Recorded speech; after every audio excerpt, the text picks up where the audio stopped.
Hello, everyone, and welcome back to either the MyFootballWriter YouTube channel or the MyFootballWriter Spotify account. You are listening to episode 11 of the MyFootballWriter podcast with myself, Freddie Humphrey Wakefield, Jack Wright, Henry Miller, and Will Grant. But first things first, before we get on to what was an action-packed week for Norwich City, how have you all been personally, and what's been going on in your lives over the last 7 days?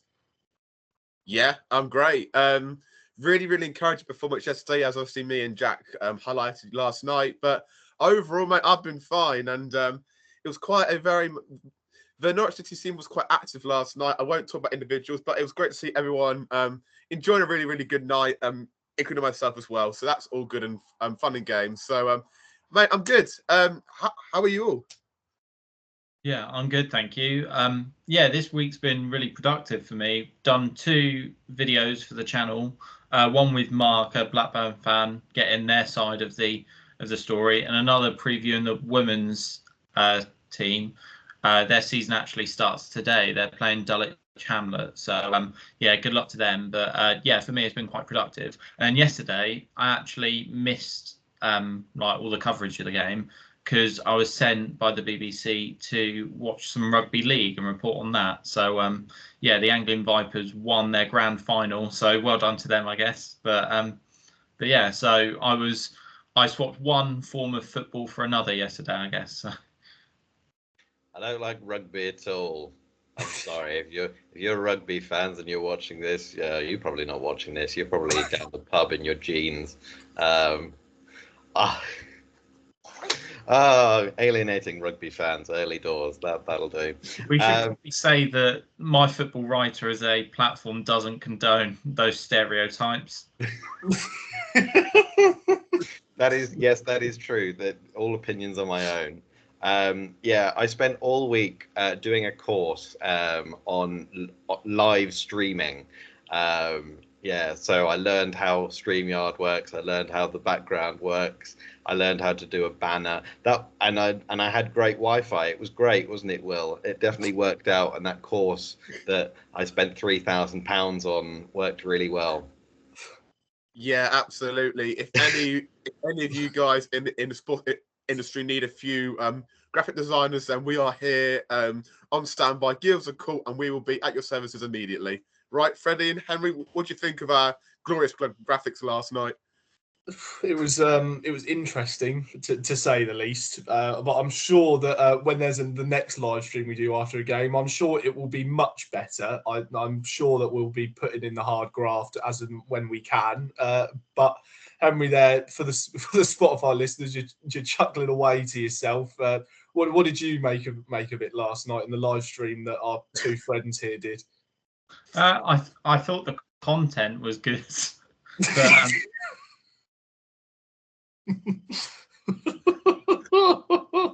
but no, we've all got to start somewhere, so I can't be too critical. We've got a very low budget. Again, we're looking for sponsors. If the Big Strawberry near Beccles is listening, I want sponsorship. Much like our beloved football team, we haven't got any money. I don't know. Maybe we're going to sell Will, transfer him to Blackburn for 250 quid. Would you like that, Will? Do you like up north? Well, do you know what? I do love Barnsley, to be fair. They are a cracking football side, but no, I think I'm thinking about this long term, and I'm thinking in order for you 3 to really succeed, I will happily step away and make sure that you get the most eloquent graphics designer team in my place. And I think about the long term, and hopefully you guys can take it on to a new level. And now my dog's barking as well. So what a time to be alive. Well, if any graphic designer fancies joining the MyFootballWriter team, do get in touch on the website, message Gary Gowers, and then we'll see what he can do for you. Or we'll have to do what Norwich do, and as alluded to, we'll sell Will, and we'll become a self-funding website, and we'll use our money from selling one of us 4, and then we can reinvest it into the club as such. But anyway, enough of that. We'll leave the nonsense when we get a bit closer to the end, as we usually do. But apart from the return of football at Carrow Road, where Norwich ended up beating Stevenage in the Carabao Cup, have that. Have that for your awful pitch. Have that, Stevenage. Get in there. And then ended up drawing with Blackburn Rovers. There's nothing wrong with Blackburn. I don't mind them. They're all right with their Venky's chicken. They're quite a nice football team. That's. I would have preferred we won, but we've got Shane Duffy at the back, as I'm sure we'll cover in a second. But apart from that, a lot going on behind the scenes as well at Carrow Road. Mike Atanasio, his group Norfolk Holdings, are going to be the majority shareholder now of Norwich City Football Club. They're going to own 85% of the club, while Delia Smith and Michael Wynne-Jones are going to only own now around 10%, but they're going to become honorary club presidents for life. That is a wonderful touch to see, and obviously their continued efforts definitely not going unnoticed by those internally at the club. And then the other 5% being owned by fans pretty much. It's mainly the Canaries Trust that own the rest of that. But what are all your thoughts on that?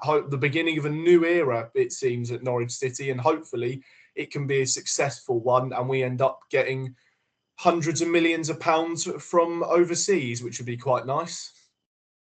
See, with me, it reminds me of your friend and mine, Mr. Gareth Southgate, and how I thought about Gareth Southgate. Everything that Delia and Michael have done for this club is, next level. They're legends for life, and rightly so. But it is probably run its course now.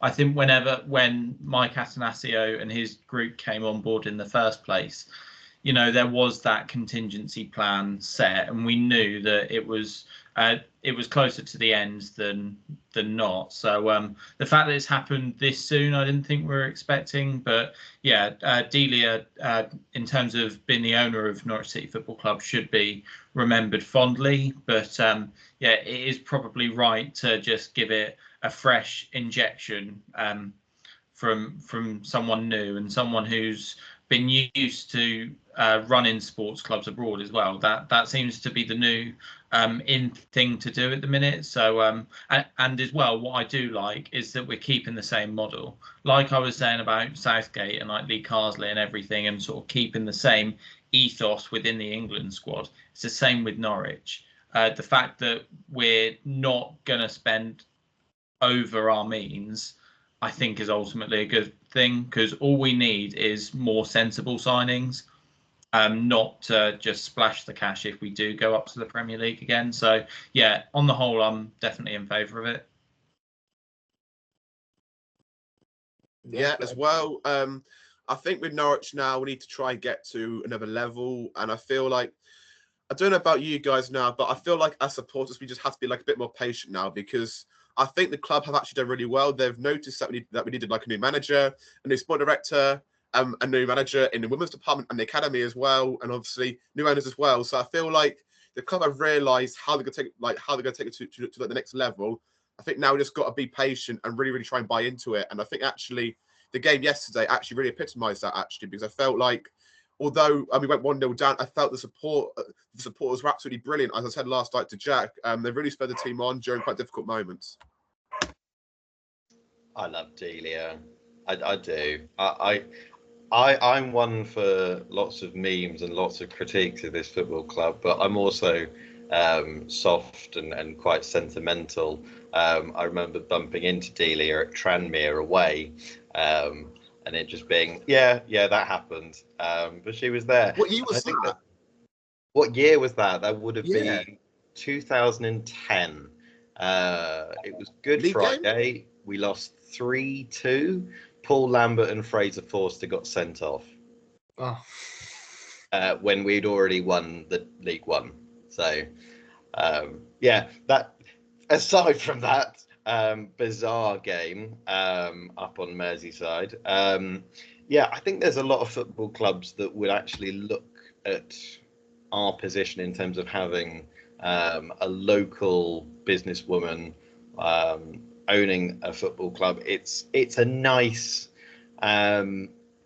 it's a nice kind of sentimental thing to have. But ultimately, if she was several £1 million richer, it would probably be a lot better for us. I think it has been a lot of years of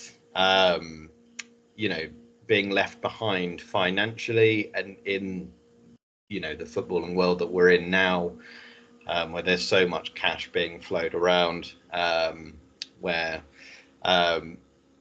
teams that have been in the Premier League for a few years are spending upwards of 40-50 million pounds on individual players. That is the playing field that we are trying to get on.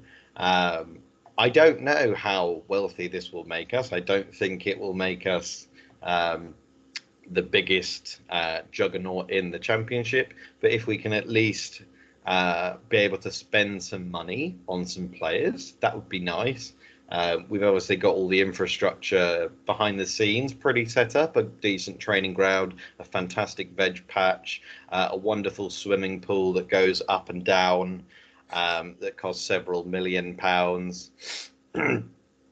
But yeah, no, if we can at least now start to actually compete financially with some other Championship clubs, that would be delightful. Yeah, it's a huge transition for the football club. She took over 29 years ago, I think, or 30 years ago. I mean, I'm 29, so it's been my entire lifetime. So yeah, I'm old. But yes, it will be a huge from for this club, but hopefully, fingers crossed, for the better. Yeah, but you mentioned there about it being a transition now from Delia and Michael over to the Atanasio family. But really, the big question surrounding that, I'll pose that to all of you. Do you think that this is a transition that maybe we should have looked to have done a lot sooner rather than now, after a near 30-year tenure for Delia and Michael Wynne-Jones? Or do you think it's come maybe at the right time for it to be now? It's almost pretty much full control for the Atanasio family.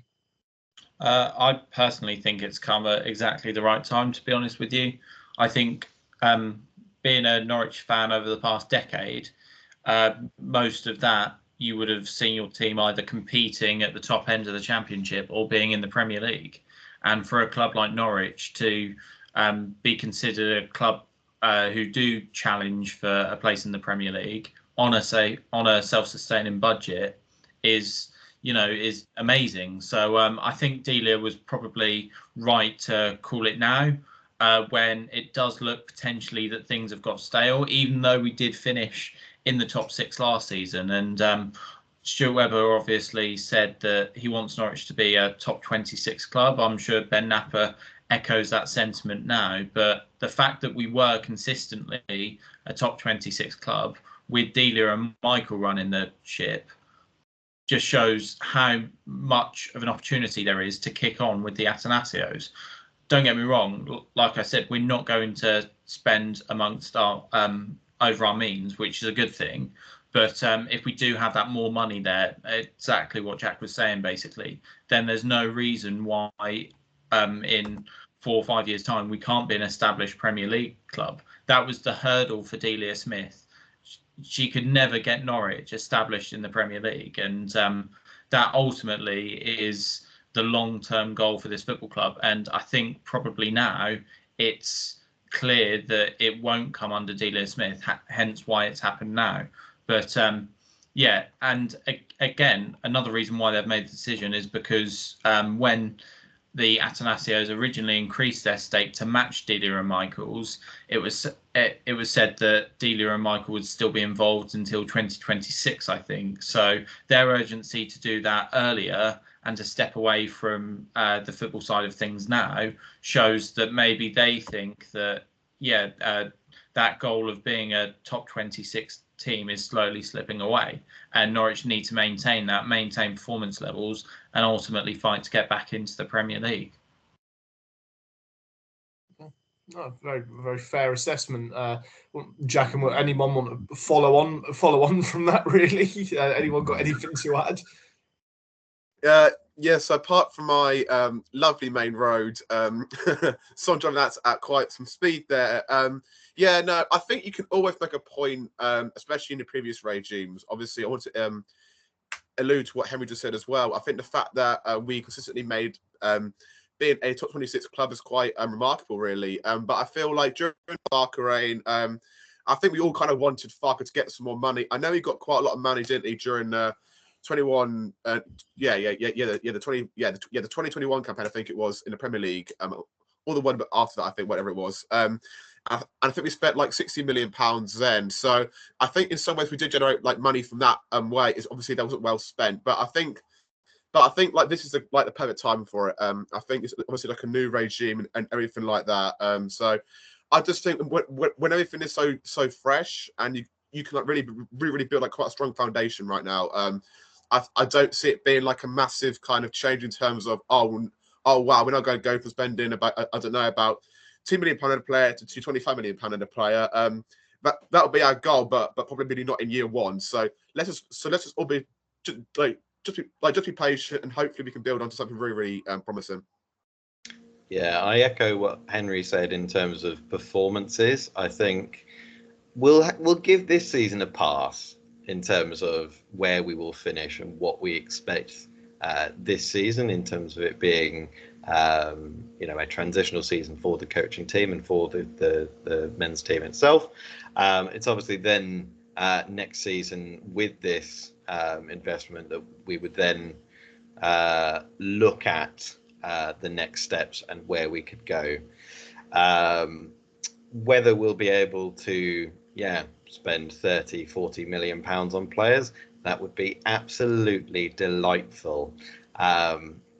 But again, that's not very Norwich. I think my comfort zone with Norwich would much rather be signing loads of free agents or players from Germany that I've never heard of for £500,000. That system has worked for us. It's tried and tested and fantastic. And when we've spent lots of money on people, it hasn't. So I guess having lots of money is also a bad thing. But I guess, it's up to Napa where he spends that money, whether he wants to go to Greece and spend it on Wonder Kids or whether he wants to, go to Arsenal and try and sign Eddie Nketiah on an 8-year contract. Don't know. Could happen. It certainly could. But speaking of transfers, there's been quite a bit of speculation around Norwich City in terms of that very topic over the last week. There's been a very close incoming in a Turkish striker, Yildirim Bergtug, from French side Rennes, but that ended up not going through in the end as Norwich pulled out in the medical due to him having a bit of a dodgy knee.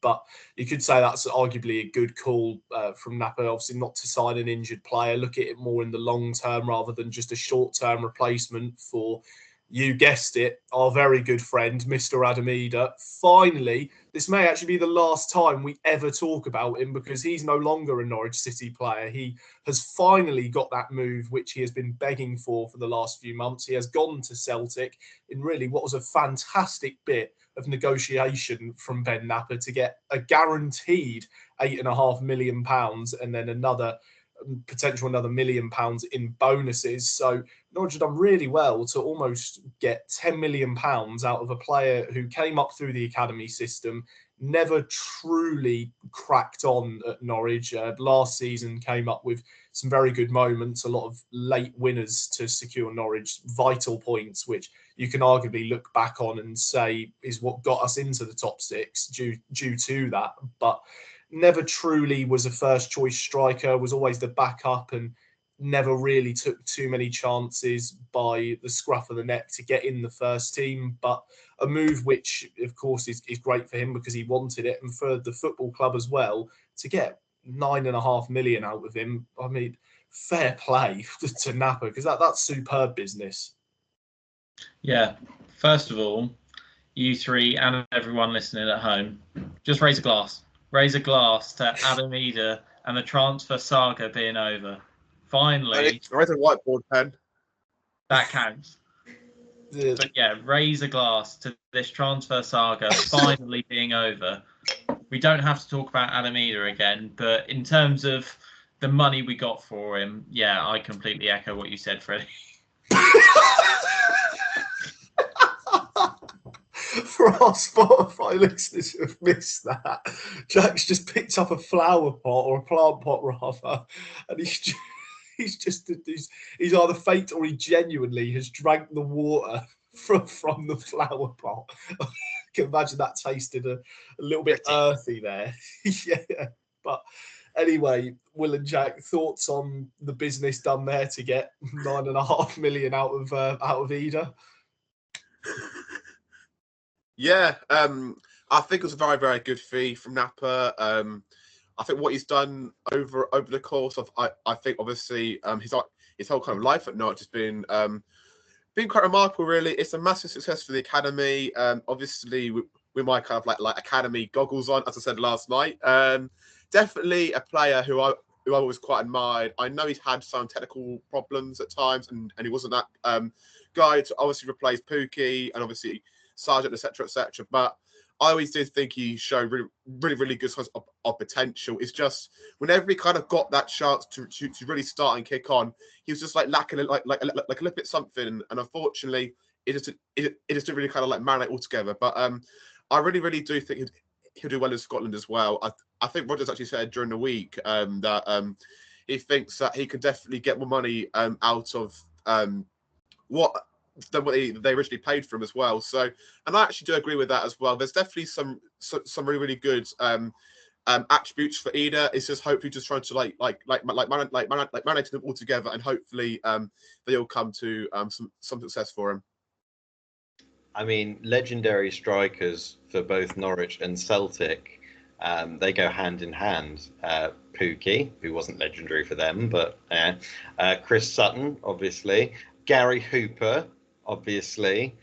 No, he's don't say anything mean to Gary. Gary was lovely until until he lost his pace a little bit. You could chuck Dion in that list as well. I think he played for Celtic. Yeah.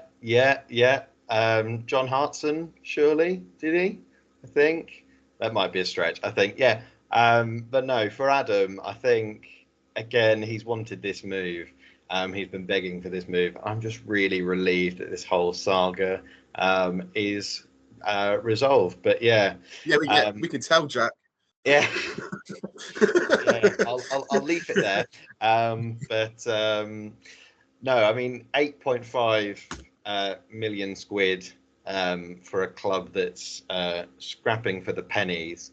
Lots of people are saying, "Oh, I wonder how Norwich will reinvest this money." But I was there in 2016 when we made a fantastic deal to sell Lewis Grabban for £8 million to Bournemouth, an increase of £4 million on a player who didn't want to play for us. And we're all thinking, wow, how are we going to, reinvest this money and improve the squad? Well, we signed an attacking midfielder from Everton who scored, I think he scored one Premier League goal, did Mr. Naismith, or am I wrong? He scored on his debut against Liverpool, and I can't remember anything else. He scored a few goals in the Championship, but that's not what we wanted.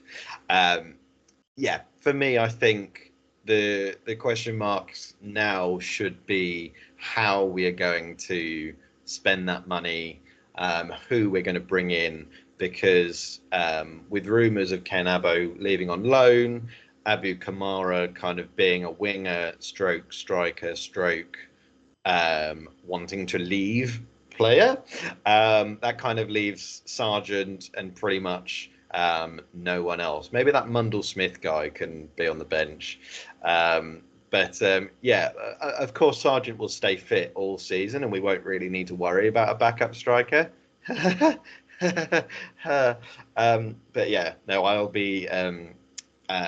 I'll be harassing all of the Pinkham journalists to give me gossip, because I need some form of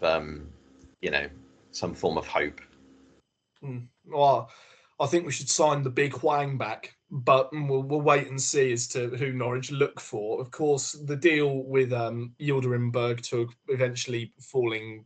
Not occurring, rather, to put it that way. Norwich, the deal was believed to be around the region of £4 to £5 million. So it shows what Norwich are willing to spend, or how much they that they have available. Maybe, of course, now with the Idah sale, there could be a little bit more money to put into what really would be a second choice striker option. But what do you think? What's the profile? What should Norwich go for, really? Do they go for a striker who is from a European league, maybe, or do they go and try and poach someone who's got more experience playing in England? Because we don't need to sign someone who expects to be a first team striker, because they're not going to be. But what sort of profile do Norwich look for if they are to get another striker in before the window shuts? Again, this will sound really cliched, but someone who just fits the system. I don't think experience matters. We've seen it before where we've signed players who nobody has heard of, like Timu Pukki, effectively, didn't have any championship experience, came in and is probably one of the greatest strikers the championship's seen. So, yeah, I think if we get in a striker who's got a proven track record of scoring in this division, great. But also if we get someone who's young, from abroad, who have never played in the championship before, but who more importantly has a point to prove and who fits Torup's system well, then yeah, that's perfect, and I'm happy with that as well. Yeah, I think it's so difficult, especially with our second choice strikers, because obviously over the years we've had some absolute beauty of strikers, haven't we? We've had SVH, Josip Dermic, and a few more to name, which I'm sure the subscribers can enlighten us on. But yeah, it's quite a hard one for me, really. I get what Henry's saying as well, but I also think you want a different profile who is like different to Sargent, because obviously Thorpe's got his like own way of playing, but I feel like at times to actually win some games at like this level, you need like a different profile to come on and win you a few games. And I just think if we have some different to Sargent, I think it could work. I do really understand. I think Thorpe does want someone to kind of fit his style, and that is going to probably be quite an important criteria point for him. But I just think having someone different would be very beneficial. I know. Our track record of second choice strikers hasn't been great over the years, but I just think that'd be more beneficial for getting someone similar to Sargent, if that makes sense. I think we need a lump of a lad. We need a 6'7" monster who we can bring in the last 10 minutes and just fling balls into and cause a nuisance and elbow people and be annoying. I don't know who that player is. I really liked Maktar Gay, who played for Blackburn, but we can't sign him because they just signed him. I have another alternative option for you. Mbakani? Who? Mbakani? Mbakani's probably in his 50s now.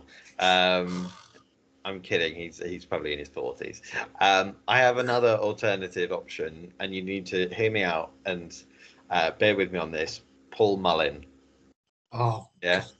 We go and sign him from Wrexham. We ruin the next season of Welcome to Wrexham. And think about the marketing, right? Hugh Jackman's Norwich goes in and steals Ryan Reynolds' star player. Think about that transfer on the internet. Think about... It would be a real life Deadpool and Wolverine, wouldn't it? Literally, you could not write better marketing for the film. I don't know why Norwich haven't played Wrexham in a friendly before, because I think that would be ultimate, marketing for that film as well. But if Millwall can sign Macaulay Langstaff, who's playing in non-league in League Two and scoring loads of goals, why can't we go and sign Paul Mullin? He played for Cambridge, so he knows East Anglia. He's, what is he now, like 29 or 30? That's experience in the Football League. I think we should do it. I think we could do it for like £2 million, and it would be an ideal second choice striker. That is a foolproof plan, and you cannot dispute that. We can. Or Aaron Wilbraham, perhaps? Wilbrahimovic, get him in. No, we can't bring Wilbraham back. What I'd do then is sell Sargent, so then just have Wilbraham and Paul Mullin. We can only have Wilbraham in long sleeve. No one else dare wear it. Sargent wears it. We have to get rid of him. That's why we sold Sarah. It's all part of your master plan. He wore long sleeve. We're bringing Wilbraham back, and only he can wear the long sleeve. We've got to sell everyone else. No, they can't do it. They can't pull it off like my goat, Wilbraham. He has to be back. But no, Jack, I admire your marketing side of things in terms of Mullin, but no. We do not need Paul Mullin in the slightest, and I don't think he'll ever be on the list of targets unless we really fall off and get relegated. That's the only way I can see Paul Mullin ever being a Norwich player, is by playing for us in League One. What I will say about strikers as well, if we sign a backup striker between now and the 30th of August, I reckon they'll be good. If we sign a striker on the 31st of August, they'll be awful. When was the last time we signed a striker on deadline day and that actually paid off? That's a very good question, actually. I think if it's a deadline day jobby, I think they'll flop. But yeah, nice. I honestly can't think of anyone. I can't even remember. The only ones that spring into my head are Stephen Naismith. I think he was on deadline day, and Hwang Yu-jo, who again. Yeah, see, I liked Hwang Yu-jo. I thought he was actually your favourite Henry, isn't he? What was that? You think it's all right, don't you? Hwang Yu-jo, weren't you? You were a fan, weren't you, Henry? I mean, he's all right, but he's not like in the history books, is he? Arguably, he is, just for the wrong reason. Arguably, he's in a history book, all right. Don't think it's one he wants to be in, but he's in it. But no, anyway, as we again sort of delve into the nonsense, but we'll try and get back on track and go a bit more serious. Next up, you can't not talk again about the Jonathan Rowe saga. It's still throwing his toys out the pram. Torup has said publicly he wants him to come forward and give an apology to him and his teammates, and then they might consider letting him train with the first team again, but he is still exiled with the under-21s. Torup even said Rowe won't be playing for the under-21s because he doesn't want him taking minutes off of the younger players who he wants to develop, which I think is brilliantly handled. That's the best way to make someone really sort of regret their actions, is by simply telling them, well, you're not going to do what you love to do and you've done since you were a kid. I'm going to take any joy out of this for you, and until you finally admit your wrongs and come to your senses a little bit, then I'll start considering it again. And that'll even hinder the transfer, because no one's going to want to pay the big money that we want for Rowe when he's not playing and he's not showcasing his abilities. But say this continues until deadline day, and then the deadline passes and Rowe still hasn't played a single minute for any element of Norwich side. What do we do then? What happens with Rowe? Do we just cast him aside, or will that really be the wake-up call for him to, even if he doesn't truly mean it, then come back and maybe earn himself a transfer move in January if he just plays out of his skin for a couple of months? But what do Norwich do if Rowe continues to just act like a child, really? And then what happens if he's not sold and then he just doesn't play? It'll just, what do we do? Is there a world where that scenario comes into fruition? I mean, I'll be honest. I think if that was to happen, he would get a few minutes here and there for the first team, and he would slowly regain his place, but it would be sporadic. And I think the way Johannes Torup has dealt with this has been spot on, to be honest. He's done exactly the right things. But you were saying there about if a player wants away and doesn't get that transfer, that obviously happened with Nelson Oliveira when he fell out with Daniel Farke. The promotion season, the first one under Farke, he was still on our books. I believe he still even occupied the number 9 shirt. So and just didn't play a single minute for the team. So things like that can happen where they're just frozen out. But Rowe, for his sake, needs to come forward and put out a statement. more so as well to get clarity about what his agents advised him, because from what I've seen on social media throughout the past week, it seems his agents sold him up the river, to be honest, and told him to do one thing.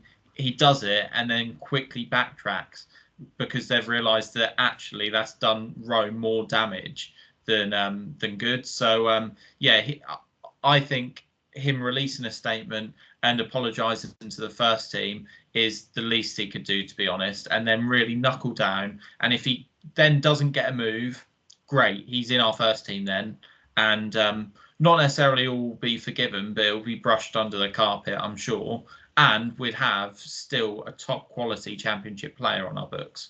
But if he doesn't do that, then he will just be outcasted. And to be fair, if he's got that attitude, then rightly so. So but yeah, I think the main takeaway from this is the professionalism that JHT has shown. Yeah, I just, mate, it's just so sad. But it's definitely the right thing to do from Forest's perspective. I think with Jonathan Rowe is, I look at obviously the league situation last year. I think there was Somerville and Gnonto who wanted to leave there as well. And I think there's a way back. I think what's going to happen is I think they'll probably look at the international break period coming up, and I think they'll probably then say, Rowe, try and step up again, because I feel like that they'll probably keep with the same team until August. But I think obviously when that window is shut, then that just like eliminates any speculation whatsoever, really. So I think that is probably when we'll probably see him back. I think the most important thing for Norwich is that they don't panic. You don't want to be sending Rowe for an undercut fee, even if they are getting some hassle by his agents and stuff like that. As long as Norwich do get a good fee, if he does go, or if not, I definitely do think there's a way back for him. But he's just got to take some accountability. I'm absolutely flabbergasted how there's been absolutely no apology to the supporters yet. But even in Forest press conferences, please correct me if I'm wrong, but I haven't really heard the words of any remorse or sorry come out of his mouth from Rowe's camp. So obviously it actually sounded like in the press conference on Thursday that some bridges were being rebuilt, but there wasn't just there was no words of phrases of sorry or I got this wrong. It was just still both camps just a bit still a bit apart, but hopefully it just kind of comes to a conclusion soon. Like I said last week, the best apology that he could offer is signing a new contract with us. That would be fun. I don't know if that's going to happen. It's probably not right now. If he isn't,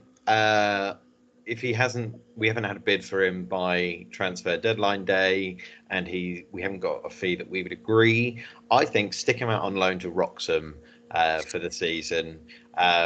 Banish him to go and play non-league football, make him have to clean his own boots, make him have to wash his own shirt, and then once he's had a taste of real proper football, then he can come back with his tail between his legs.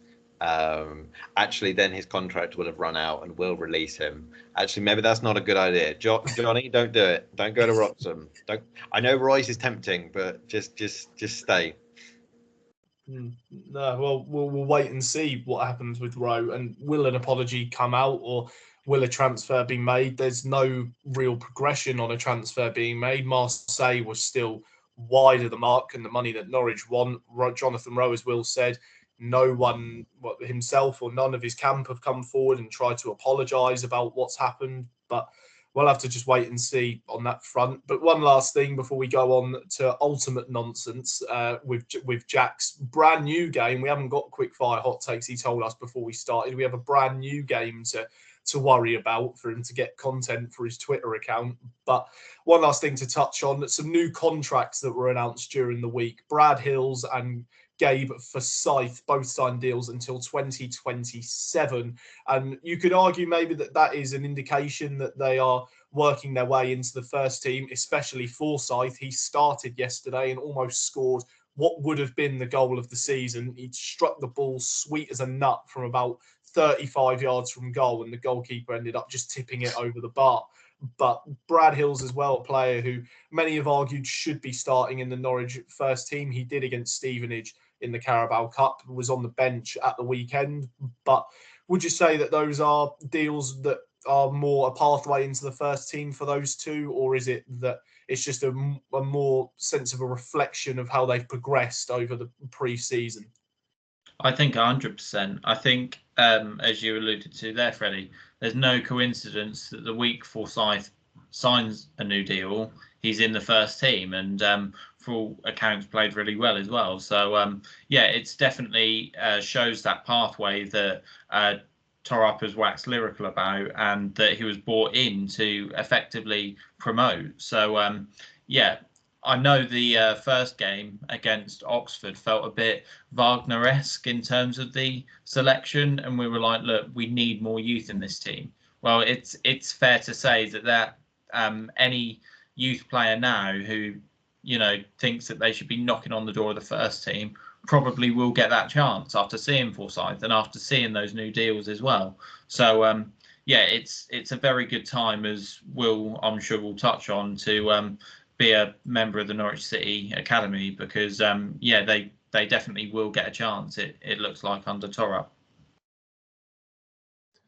Yeah, I thought it was absolutely superb, and even the quote which Thorpe actually said during the game, I think he said something about we got to walk the talk or something like that. I always get that quote a bit mixed up, but yeah, what I kind of do mean by that is that he wants to follow up with his actions, and that is so important, because I feel like over the last few years as a club, we've always tried to say, oh, we're gonna use the academy to a very, very effective manner, but it just hasn't really come to fruition. But now all of a sudden, Forsyth in the first team started the game. Even that caught me off guard. I was expecting going into the game that Abu Kamara would start, but it's absolutely superb to see Gabe start. And I actually thought he did quite well, actually. Obviously, that shot, he made no really errors as such either, so I thought it was actually really, really good. I just think as well I think Brad Hills and Gabe Forsyth had a really, really good year last year, and I think they are deserving of new deals as well. So that is so encouraging. Whether they're going to be used or go out on loan will be another question. I think Gabe will probably stay here. I just feel that Brad Hills might go out on loan towards the end of the window. That's my gut feel right now. I don't know how you guys feel about that, but yeah, I've touched on them probably the last 4 weeks, but I'll continue to sing their praises. I'm honestly so chuffed for Gabe. It was such a nice thing to see across the game. What do you kind of guys think about the? Do you think Hills will go out on loan towards the end of the window, or was he here as like a backup centre half for you? I mean, I hope he doesn't. To be honest, I definitely want him as that fourth centre back, and probably even starting alongside Cordova. But one thing I will say, in terms of youth team players starting in the first team, this can't be a flash in the pan. The last podcast I did, we sort of spoke a bit about Jonathan Tompkinson and his run in the team last season, or 2 seasons ago, however long it was, and he then dropped back out of the team, and it's fair to say he probably hasn't reached the levels that he did when he got that initial run under Dean Smith. So yeah, for Forsyth now, I really hope he kicks on, because the last player who sort of did that, I guess, off the top of my head, was probably Max Aarons, and we all know how that turned out for Norwich. So yeah, this can't be a flash in the pan, and hopefully they do have regular minutes in the starting lineup. I don't think Shane Duffy should be anywhere near that defence if Brad Hills is at the club.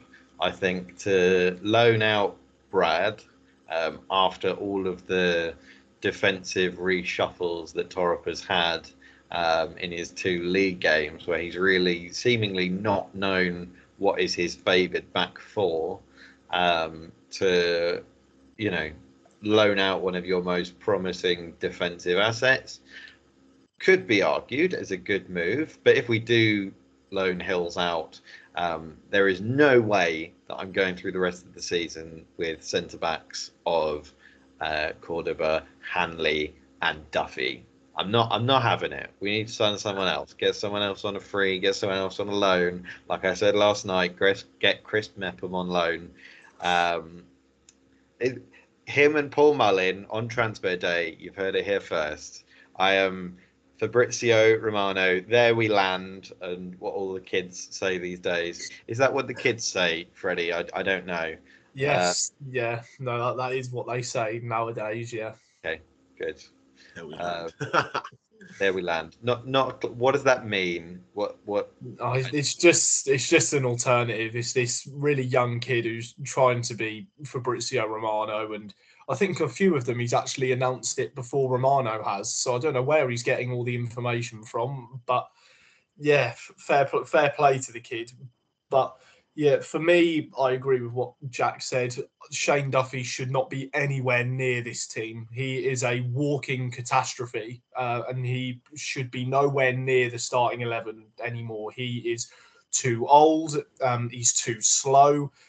He's anything negative. That will describe him. He's just nowhere near good enough. Of course, he's had a long career, a very accomplished career, but he's at the latter stages of it now, and you can tell he's full of mistakes. It seems any Norwich defender over the age of about 29 seems to be full of mistakes these days. But yeah, Hills should be in the first team. If not, Cordova should be. That's why we spent actual money on him. You know, £3 or £4 million was the figure. So he has to start. But anyway, we've had the serious talk with nonsense sprinkled in. It's now time for full-blown nonsense. No, it's not quick-fire hot takes this week. Jack has got an alternative game for us this time around. So then, Jack, Here we go. What you got for us? Well, what is this new game you've been alluding to before we started recording this?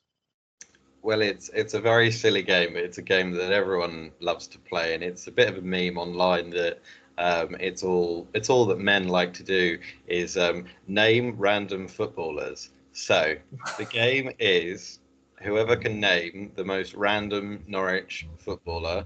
I'm not accepting academy people, William, because you could just pick an academy, someone who played for the under-17s once. I'm not allowing that. We'll go in a round robin. And whoever names the most obscure one will be a mutual vote. I think we'll know when the most random name comes out. I'm going to start off the bat. Anthony McNamee. Kyle Callan McFadden. Some great shouts. I will go with Jan Bertholascu. Cody McDonald. Oh. Does Tom Adeyemi count? Did he play for the first team? I don't know. I think so, didn't he?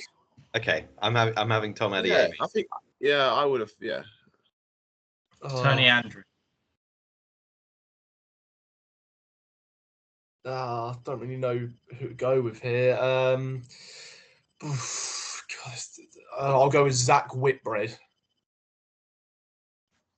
Mark Bunn. Oh. Is it me now? Oh. Yeah. We're going to go down the goalkeeper route. Paul Jones. Gonna go Conor McGrandles.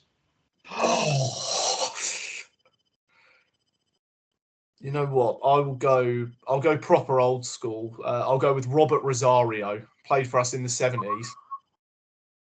I'll go for Carlos Cuellar. Oh. Oh God. Jos Højveld. Jamal Loza. Jamal, oh my God, there's some corkers coming out here, dearie me. Oh God, who can I can't even think of anyone now. Michael Theoclitis. Ignacio Miguel. Josh Martin. Tyrese Omatoy. No, these are all academy players. I was at a game in COVID where Tyrese Omatoy came on. So that was Luton away, I think, wasn't it? Yeah, I also remember him coming on Sheffield Wednesday at home. That was the only game I went to. That's got to be a contender. It's got to be a contender. That's fair enough. Have you got anything to rebuttal that? Anything to match that? anything to match it. I've got to really think now of who was in our team from years ago, but I can't really think of anyone. I can't think of any. I think I might have to. Freddie, you're I out. can't think. All right, you're out. Will. Owen Tudor-Jones. Oh. Oh, here we go. I want to say Kai Kamara, but I think he's a cult hero, so I don't know. Yeah, no, that's not obscure. Ugh.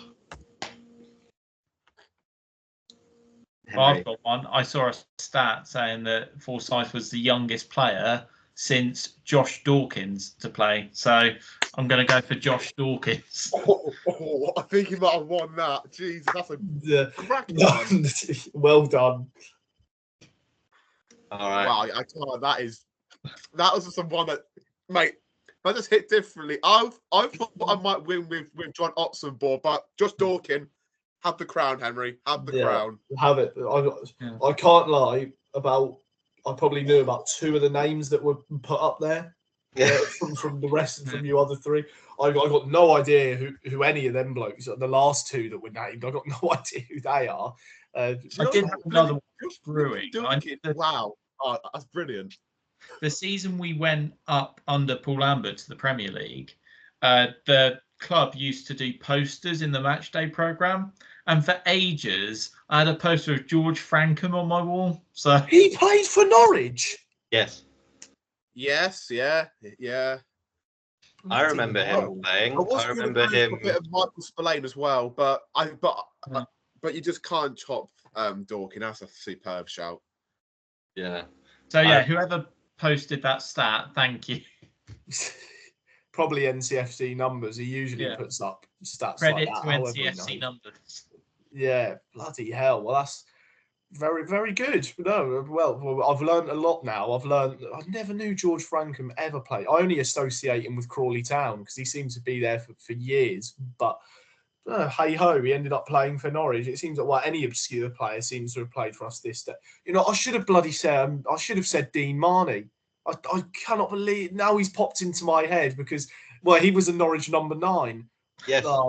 I should have said Dean Marnie. Oh well, it doesn't matter. But anyway, there you have it. There is you all of your news and your nonsense for the week. This has been the 11th episode of the MyFootballWriter podcast. We will see you this time next week for the next episode, and we'll see you for any videos that we put out during the week on the MyFootballWriter YouTube channel. I have been Freddie Humphrey Wakefield. They have been the excellent Henry Miller, Jack Wright, and Will Grant. It is goodbye for now, and we will see you all in the next video here on the MyFootballWriter YouTube channel.